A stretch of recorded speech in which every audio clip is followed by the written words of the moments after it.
हम जलते रहे और उम्मत तमाशाई बनी देखती रही। आका कोई नहीं आया हमारी मदद के लिए। अगर ये बात उसने कह दी तो 50,000 बरस की नेकियां भी कम पड़ जाएंगी। आपसे कहना चाहता हूं मैं, उमर होते ना इस चीख पे ना कसम खुदा की जमीन आसमान एक कर देते। मुझे उनसे कोई शिकवा नहीं है जो सऊदी गद्दी पे बैठ करके इस्लाम की चाबी को मुट्ठी में बताते हैं तुमसे बड़ा सुअर कोई दुनिया में पैदा ही नहीं हुआ। हाँ, नहीं हुआ है। जो अय्याश मस्जिद नबवी के सामने पिक्चर हॉल बना रखे हो वो फिलिस्तीन के लिए आवाज उठाएंगे और उनके दल्ले उनके चमचे हिंदुस्तान में कहते अगर वो हक पे ना होते तो काबे की चाबी उनके पास क्यों होती। तो सुनो कुत्तो, चाबी उनके भी पास थी ना जिन्होंने 365 फुट काबे में ला के रखे थे। तो क्या वो हक पे थे? तैयारी करो, 3 बजे उठने की आदी हो जाओ। अब मुसल्ले बिछा लो और अपने रब को आवाज दे के कहो मालिक हम वहां नहीं जा सकते मगर मालिक मेरी दुआ तुझ तक आ सकती है ना। अल्लाह फिलिस्तीन के भूखों के लिए रिस्क का इंतजाम कर दे। हाँ, ये दुआएं मांगो, रातों को उठ के दुआएं मांगो और जाओ बेटियों से जाके कहो बेटियों से जाके आज के बाद तेरा नकाब नहीं उतरना चाहिए, आज के बाद तेरा नकाब नहीं उतरना चाहिए। मेला हो, मजार हो, बाजार हो, मार्केट हो, सुन नकाब ना उतारना। इसलिए कि बेपर्दा औरतों की गोद में गैरतदार नहीं बेगैरत औलाद पैदा होती है। मैं खुल के कह रहा हूं, खुल के कह रहा हूं। आज हैरत है, वो 3 दिन के बाद बच्चे को निकाला गया मलबे के नीचे से, खून बह रहा था चेहरे से, लेकिन जब मीडिया वाले ने कैमरा आगे किया तो वो मुस्कुरा रहा था। वाह सुभान अल्लाह, वो मुस्कुरा रहा था। आज बड़े बड़े पीर कैचली में बैठे, उम्मत के हक के लिए बोलने वाला नहीं। उस बच्चे ने आंखों में आंखें डाल के कहा था जिंदगी जिंदा दिली का नाम है, मुर्दा दिल क्या खाक जिया करता। जी वाह वाह। ये मैं सोचने लगा ये गैरत वाले बच्चे कहां पैदा हुए, इतनी जुर्रत कहां से आई। फिर एक इंटरव्यू आया, सुनो एक इंटरव्यू एक बच्ची का लिया था किसी ने और कहा था हर वक्त नकाब में क्यों रहती हो। उसने कहा तुम तो जागते की बात करते हो, हम तो सोते हैं तब भी नकाब में सोया करते। हाय हाय हाय वाह वाह। जिन्होंने भाई के सेहरे के नाम पे दुपट्टे उतार दिए, जिन्होंने मेहंदी के नाम पे कपड़े कल के कर दिए, जाओ उन बेटियों से जाके बात करो जिन्होंने मेकअप के नाम पे बाप की इज्जत को बरसरेआम नीलाम करके रख दिया है। जाओ उन बेटियों से जाके कह देना जिन्होंने भाई की आबरू की परवाह नहीं की है। जाओ उस बेटी से जाकर के बात करो जिसने खानदान की इज्जत को मिट्टी में मिला के रख दिया है। जाके कह दो उनसे कि उस बच्ची का पैगाम सुन। जब उससे पूछा गया था बता तू पर्दे में नकाब में रात को क्यों सोती है, उसने कहा हम जानते हैं दिन में कभी भी हमारे गोली लग सकती है, दुश्मन हमारे दाएं बाएं है, लेकिन जब हम सोते हैं तो ये सोच के सोया करते हैं रब जाने कल का सूरज नसीब होगा कि नहीं होगा। हम हर रात को आखिरी रात समझ के लेटा करते हैं और का नकाब इसलिए पहनते हैं कि अगर हम सोते हो और उस हालत में अगर इजराइल ने बम फेंका, बिल्डिंग हमारे ऊपर गिर गई, हम उसमें दब के मर गए, अगले दिन रेस्क्यू वाले आएंगे हमारी लाशें ढूंढेंगे। हम नकाब इसलिए पहनते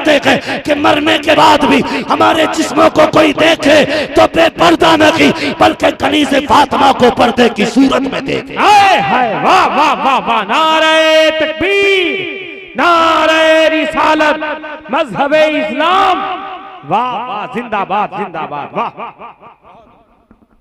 जाओ बेटियों को जाके ये पैगाम दो, उनसे कहो पर्दा करो, नेक बनो, कनीज़े फातिमा बन जाओ। गोद तुम्हारी होगी, आने वाला सलाहुद्दीन अय्यूबी होगा। गोद तुम्हारी होगी, आने वाला मोहम्मद बिन कासिम होगा। लेकिन शर्त है गोद अच्छी करो, इसलिए कि जब जमीन अच्छी होती है तो फसल अच्छी होती है, माएँ अच्छी होती हैं तो नस्ल अच्छी होती है।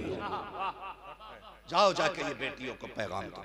आपसे एक बात कहना चाहता हूँ, हम कुछ नहीं कर सकते, दुआ करेंगे इंशाअल्लाह। अभी फालिज गिर गया ज़मान पे बोलते हुए, जो नहीं बोले उनकी क्या दुआ करेंगे उनके लिए। उठ कि दुआ करें जब वक्त मिल जाए, जब अपने बच्चों की लंबी जिंदगी की भीख मांगो तो फिलिस्तीन के बच्चों की भी जिंदगी की भीख मांगो। हाँ, कल एक बाप ना बच्ची को गोद में लिए बैठा था, फूल सी बच्ची थी। उसने कहा मैंने सोचा था मेरी बेटी को कोट पहनना पसंद है, मैं अपनी बेटी को डॉक्टर बनाऊंगा, लेकिन पता नहीं था इसे सफेद कफन में लिपटा हुआ इस तरह दफन करूंगा। ये एक नमाज जनाजा में बंदा चीख निकल गई, अपने बेटे का जनाजा पढ़ रहा था।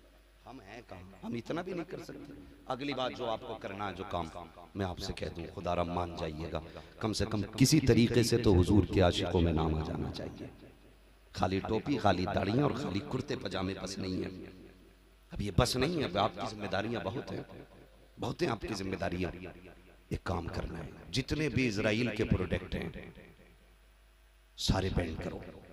बिल्कुल, कोका कोला, पेप्सी, केएफसी, ये जितने भी, ये सारी चीजें बिल्कुल बैन कर दो। किले वगैरह, ये जितना भी उसका A to Z जितना उसका प्रोडक्ट है ना, सारा बंद कर दो। आप सोच रहे होगे कि यार मेरे 10, 20, 50 लोगों से बंद करने से क्या होगा, मुझे इससे मतलब नहीं उसका क्या होगा। कम से कम कयामत में अपना अशर फिर वही होगा ना, जब हजरत इब्राहिम खलीलुल्लाह आएंगे, अल्लाह के खलील आएंगे, तो फिर वो चिड़िया भी लाई जाएगी, वो बुलबुल जो चोंच में भर के पानी डाल रही थी, और वो गिरगिट भी लाया जाएगा जो फूंके मार के आग बढ़ाने की कोशिश कर रहा था। दुनिया जानती है, पूछा था, दुनिया जानती है कि न गिरगिट की भड़काने से आवाज बढ़ सकती थी हवा, और न बुलबुल के बुझाने से बुझ सकती थी। किसी ने कहा इतनी मेहनत क्यों कर रही है, तो उस बुलबुल ने कहा था जब क़यामत में अल्लाह के खलील के हमदर्दों की जमात आएगी ना, तो कम से कम उस जमात में मुझे भी खड़े होने का मौका मिल जाएगा। मैं जानता हूँ हम कुछ भी नहीं कर सकते, तो इतना तो कर सकते कि जिनके हाथ फिलिस्तीनियों के खून में डूबे हुए हैं, हम उनकी एक एक चीज को खून से ज्यादा हराम मानते हैं। ये मानना पड़ेगा, वरना सच बता के जा रहा हूं, कोई पीर तुम्हें जन्नत नहीं दिलवाएगा। यहां से लेके मदीने तक बता रहा हूं मैं तुम्हें, सुन लेना कान खोल कर। अगर अब भी आप यहूदियों के साथ हैं तो फिर कोई बख्शवाने वाला नहीं मिलेगा। बैंड करो इन चीजों को, मर जाएंगे अगर पेप्सी नहीं पिएंगे तो। और हमारे अपने मुल्क के कई सारे प्रोडक्ट हैं, इंडिया वाली चीजें खरीदिए। क्या जरूरत पड़ी आप इजराइल का सामान ले रहे हैं? बहुत सारी ड्रिंक्स इंडियन है, आप वो यूज करें। साबुन है इंडियन, वो यूज करें। इसमें भला ये होगा आप सुअरों से बच भी जाओगे और अपने मुल्क को तरक्की भी मिलनी शुरू हो जाएगी। वादा करते हैं इंशाअल्लाह, वादा करते हैं सारे लोग। शादी ब्याह में पानी भी लें तो देख के लें, हमें यहूदियों की मशीन का कोई भी सामान नहीं चाहिए। अगर जर्रा बराबर भी गैरत रह गई है तो आज के बाद हराम कर दो अपने ऊपर हर उस चीज को जिस चीज को फिलिस्तीन के मुकाबले में इजराइल बनाया। ये याद रखिएगा, करेंगे इंशाअल्लाह। अल्लाह फिर से हमारी कौम को सलाहुद्दीन अय्यूबी अता फरमा, फिर से कोई मुजाहिद मिल्लत अता कर दे, फिर से कोई मुफ्ती आजम अता फरमा दे। हाँ, अल्लाह सलामत रखे। मैं अपने उन लोगों से अब मुअद्दबाना गुजारिश करूंगा जो हमारी रहनुमाई के लिए जिम्मेदार हैं। मैं तो बहुत छोटा हूँ, मैं कभी बोलता हूँ ना तो लोग कह देते हैं देखो तो सही भी 2 दिन का लौंडा है और हमसे बातें मत कर रहा है। मैं इसलिए नहीं कह पाता हूँ मैं किसी से भी, 2 दिन का लड़का समझ के कह देते। मेरी अभी इतनी औकात नहीं मैं आपके बगल में बैठ के आपसे बात कर सकूं, लेकिन मुअद्दबाना एक गुलाम होने की हैसियत से एक मैसेज आपको दे सकता हूँ। आप अब देना नहीं है, हो तो रखो या ना रखो, जिसे देखो वही लिए भाग रहा था अभी कुछ दिन पहले। कंडीशन अजीब है मुल्क के, वायरल होने के लिए क्या क्या दुनिया में नहीं करते हैं लोग, वायरल होने के लिए। मैं गुजारिश करूँ आपसे खुदारा अपने रास्ते बेहतर करें, तरीक़े बेहतर करें। सैयद कायनात सैयदा आमिना रज़ी अल्लाह तआला अन्हा हज़रत अब्दुल्ला गए, सफ़र से वापस नहीं आए और रास्ते ही में इंतकाल हो गया। रास्ते ही में इंतकाल हुआ आपका, खबर आई अब्दुल्ला नहीं रहे। फिर क़यामत थी। शोहर के बगैर ज़िंदगी क्या गुजरती है किसी बेवा से पूछो, और वो बेवा भी अरब की बेवा। पहली बात तो औरत का मकाम और वैल्यू कोई थी ही नहीं, और फिर ऊपर से बेवा हो जाना, वो भी अरब में। मुश्किल घड़ियां थी, लेकिन जिंदगी कट गई, वक्त गुजरता गया। फिर रब ने वो खुशियों के मकाम अता किए कि हुजूर मुस्कुराए और सैयदा आमिना के आंगन को इज्जतें बख्शी और सरकार दुनिया में तशरीफ लाए। ज़बान पे जो नारे थे सुबहान रब्बियल आला और फिर जो बात अगली कही, सुबहान अल्लाह के बाद आक़ा करीम ने कहा था रब्बे हबली उम्मती, रब्बे हबली उम्मती। जमील कादरी ने कहा था रब्बे हबली उम्मती, कहते हुए पैदा हुए। रब ने फरमाया कि बख्शा, अस्सलातु वस्सलाम। हुजूर आए, कायनात मुस्कुराने लगी, कायनात मुस्कुराने लगी। आक़ा करीम जलवागर हुए, इधर हज़रत सरकार दो आलम जलवागर हुए हैं, उधर अल्लाह ने फिर दाया का इंतज़ाम किया। हज़रत हलीमा सादिया हुजूर को लेकर के गई, फिर हुजूर ने उनको शरफ बख्शा। आक़ा करीम के 40 साल गुजर गए, ऐलान नबूवत नहीं किया। 40 साल के बाद मुस्तफ़ा ने ऐलान नबूवत फरमाया। लेकिन जानते हो 40 साल मुस्तफ़ा ने किरदार पेश किया था, किरदार, और 40 साल के बाद फिर बात मनवाई है। 40 साल जात मनवाई, फिर बात मनवाई, और जात मनवाने पे बाद भी आपने पूछा था मेरे बारे में क्या गुमान है, सबने कहा था आप सच्चे हैं, आप अमीन हैं। सबसे पहला जो इकरार किया गया था, आपको सच्चा कहा गया था। आज उम्मत में झूठों की कमी कोई नहीं, आज कमी कोई नहीं हमारी, हाँ कमी है ही नहीं आज कोई। आज झूठ सबसे ज्यादा है। खुदारा झूठ खत्म करें, सच्चाई जबान पे लेकर के आए और आदी बन जाएं, सच्चाई के आदी बन जाएं। अल्लाह ताला हमें हुजूर के बताए हुए तरीके पे अमल की तौफीक अता फरमाए। आक़ा करीम ने ऐलान नबूवत फरमाया। लोग दुश्मन भी हुए, दोस्त भी हुए, लेकिन सबसे पहला नाम जो हुजूर की आवाज़ पे लब्बैक कहने वाला आता है ना, वो मौलाए कायनात मौला अली का नाम आता है। बच्चों में हज़रत अली का नाम आता है। और खुदा की कसम वो यार गार भी है, यार मज़ार भी है, यार सफ़र भी है, यार हज़र भी है। दुनिया अबू बकर कहती है, वो जो बचपन से लेके बुढ़ापे तक का साथी रहा गए, दुनिया जिसे अबू बकर सिद्दीक कहा करती है। ठीक है ना। तो फिर हुजूर के ये साथी हुए, फिर इन्होंने हुजूर के शाने से शाना मिला करके दीन को वहाँ तक पहुँचाया जहाँ तक लोग सोच नहीं सकते थे, सोच नहीं सकते थे। आज लोग सहाबा पे भौंकते, मैं कहता हूँ कुत्तो ज़बान बंद रखो। आज जो दीन दुनिया में है ना, सहाबा की कुर्बानियों की वजह से है। सहाबा की बड़ी कुर्बानियाँ गए, हाँ उन्होंने पूरी ज़िंदगी दीन के लिए लगाई है, तब जाके दीन हम तक पहुँचा है। 5 रुपये चंदे में नहीं दे सकता मदरसे के, 100 रुपये मस्जिद में नहीं दे सकता, 200 रुपये मदरसे को नहीं दे सकता है, किसी गरीब को 500 नहीं दे सकता है। और कहता जलसों का क्या मतलब है जी, जलसों का क्या मतलब है, हम तो चिल्ले में जाते हैं, जमात में जाते हैं। गैरत कर, अबू बकर वो गए जो कुल खजाना लेकर के इस्लाम के लिए निकल गया था।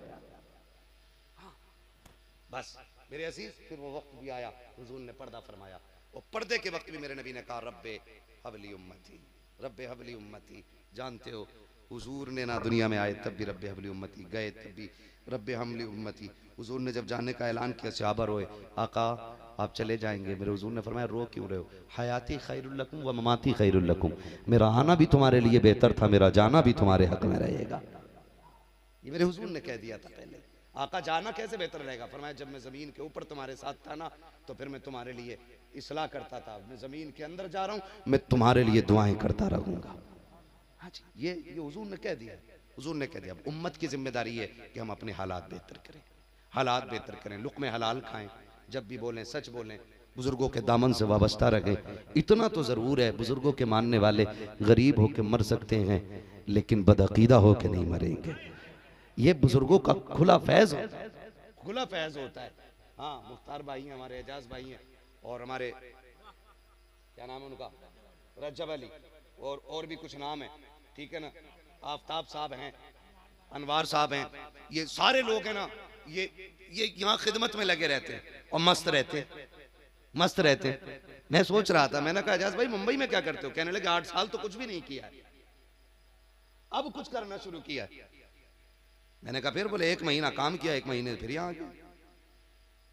तो फिर मेरे दिल में ख्याल आया, ये नाज ये अंदाज हमारे नहीं होते, झोली में अगर टुकड़े तुम्हारे नहीं होते, मिलती ना अगर भीख हुजूर आपके दर से, इस शान से मंगतों के गुजारे नहीं होते, बेदाम ही बिक जाइए बाजारे नबी में, इस शान के सौदों में खसारे नहीं होते। हाँ इस शान के सौदों में खसारे नहीं होते।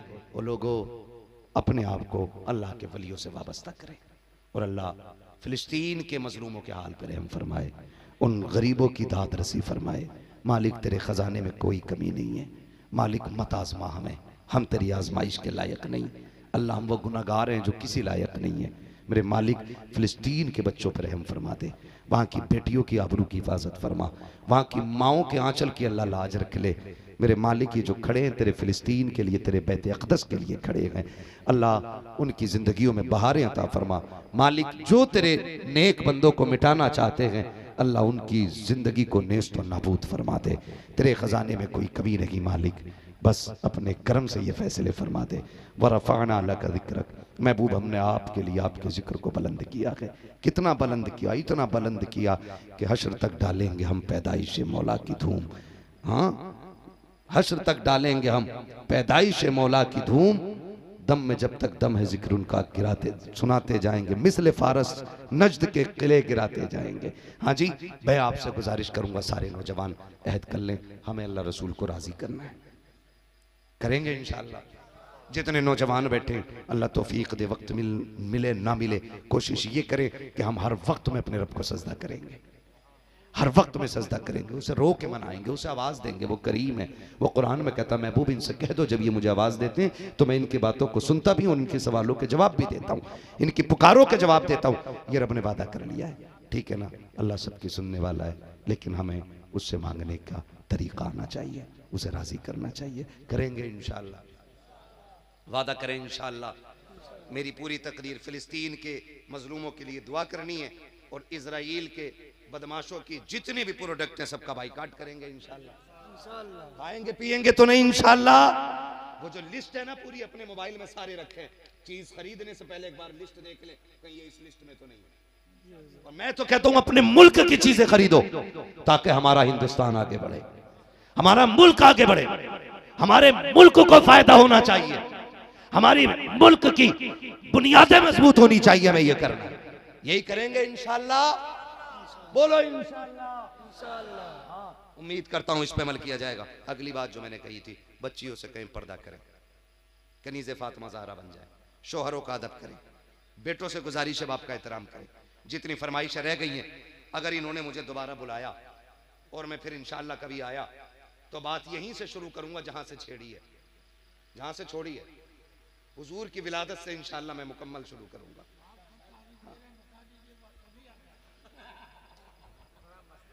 मुझसे नाराज ना हुआ करें, मैं मेरी बात भी सुन ले। मैं देखो जी, मैं बीवी बच्चों वाला आदमी, ठीक है ना। यकीन करें जलसे वाले जितने परेशान तारीख के लिए रहते हैं ना, मेरे बच्चे भी उतनी मेरे लिए परेशान हैं।